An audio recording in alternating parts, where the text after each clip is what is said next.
നിയമനിർദ്ദേശങ്ങൾ പാലിച്ച് പൂർണ്ണ മുത്തഖീങ്ങളായി ജീവിക്കണമെന്ന് ഓർമ്മപ്പെടുത്തുകയാണ്, വസിയ്യത്ത് ചെയ്യുകയാണ്. പ്രിയമുള്ളവരെ, ദുആഇനെ സംബന്ധിച്ചാണ് പറഞ്ഞത്. ഖുർആനിൽ അല്ലാഹു സുബ്ഹാനഹു വ തആല പ്രവാചകന്മാരുടെ ദുആയി പഠിപ്പിച്ച സംഭവങ്ങളാണ് വിശദീകരിച്ചത്.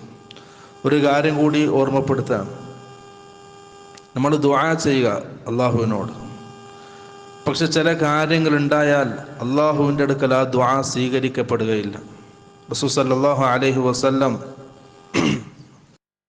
അള്ളാഹുവിൻ്റെ റസൂല് പറയാം, അള്ളാഹു സുബ്ഹാനഹു വ തആല നല്ലത് മാത്രമേ സ്വീകരിക്കുകയുള്ളൂ. ثم ذكر الرجل يطيل السفر.